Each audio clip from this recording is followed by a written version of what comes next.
Good morning, everyone. My name is Jordyn Rohel, and I'm here today to share my faith journey with you.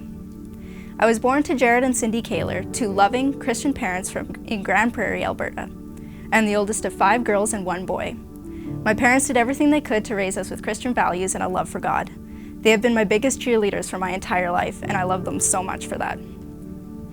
While we would live in many different cities within Canada, and eventually go on to Nagasaki, Japan, we eventually settled in Edmonton, Alberta, so that my dad could complete his law degree. My mom homeschooled my sister and I, so basically all our friends came from Christian families at church. As I grew up, I developed a passion for God and the Bible that I pursued with all my heart. I loved going to church, and my favorite songs were all by Christian artists like Michael W. Smith, Rebecca St. James, and the Newsboys. I was always a reader, and so I worked my way through the Christian novels in the church library pretty quickly. I very clearly remember the day I accepted him into my life. I was 7 years old and talking to my mom at church. She made a comment about accepting Jesus into your heart so that he can be a part of your life. I remember immediately thinking, I've never done that before. What if he thinks I don't love him? What if he isn't with me right now? Right after that conversation, I ran into the Sunday school room, sat in a corner, and prayed to ask Jesus into my heart for the first time. When I was 10, we moved to Brandon, Manitoba to be closer to some family who were sick with cancer. We started attending my grandmother's Mennonite church and started public school for the first time. I found myself in a situation where I had few Christian peers my age. They were all slightly older or slightly younger than me. While I made some friends at church, I had trouble understanding the drama of public school, and it took a long time for me to find my place there. As I got older, most of my friends were at school rather than church because of that age difference. Many of my influences thus came from non-Christian peers. Through high school and into my first years of university, I struggled with what it meant to have a personal relationship with God, rather than just being a part of my family's faith. I didn't feel God actively in my life, and I didn't know how to change that. I prayed and read the Bible every day, but didn't get any answers from him. I was walking the line between following him and living according to the ways of the world. When I was 19, a series of events shattered my understanding of what it meant to be a good Christian, and at the last hold I had on my walk with God. I allowed myself to be led astray, and I began questioning. If Christian teenagers are partying and doing the same things as non-Christian teenagers, what did that mean for the rest of God's teachings? I was ashamed of where my life was heading, but I couldn't possibly share it with anyone for fear of the judgment they might have. In an attempt to break free from the negative influences in my life, and because I realized that my degree was boring, I made the decision to transfer to the University of Saskatchewan for engineering. Unfortunately, it was February, and I wouldn't be able to start there until the following September. As I waited out the months before moving, Satan popped his head back into my life. I entered what would become a 3.5-year relationship with a non-Christian man.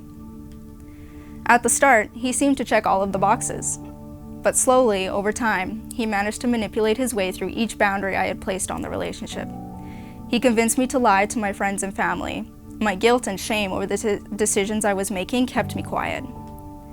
All godliness went out the window, and despite eventually living in 2 different provinces, he had complete control.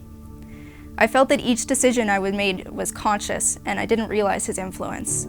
While I can clearly see the abuse now, I was in denial and I explained it away in the moment. Over time, I started dreading the moments that we spent together, and I wanted out of the relationship. I just didn't know how to break free. Although I tried many times, I felt powerless and lost, and emotionally detached from the situation as a result. Sometimes I prayed for God to help me, but I heard nothing. In 2018, I had been attending Ebenezer on and off, and I learned about the CNC Fall Retreat. In a desperate attempt to find God, I signed up. It was an amazing weekend. God met me there, and I was able to share my story with one of the discussion leaders, but it wasn't enough. I had been conditioned to believe that my worth came from man's views and not from God, and that needed to be deconstructed. Over the next year, God worked in me quietly and tried to draw me out. I had many things knock me down during that time, but I know now my head was a little clearer. When I attended the retreat again in 2019, at 23 years old, God got through. Wes was speaking that weekend, and I remember only that I started to feel like I had some control. God filled me with his spirit, and I immediately began to sever my harmful relationships. I broke free from that relationship that had been tearing me down for so long, and I focused on the one that would build me up again. I began to heal, and I was no longer detached from the world around me. From that point on, everything seemed to fall into place. God clearly had a plan for me, and he was just waiting for me to be ready. I met my now husband in December 2019, and he has so obviously been a blessing from God. I could almost hear God saying, "Finally, took you long enough." We've been married for nearly 2 years, and Remington's genuine kindness and care for me has been instrumental in my psychological and emotional healing. Over the last several years, I've been walking closely with God, and I found grace, acceptance, and healing through him. When I look back at those years, I can't believe that I went through those things, that I made the decisions that I did. That woman seems like a completely different person to me. I know that I'm a new person, and that old version of me is gone, and that is entirely thanks to God's presence in my life. Today, I stand before you all to declare publicly that I have accepted God in my life.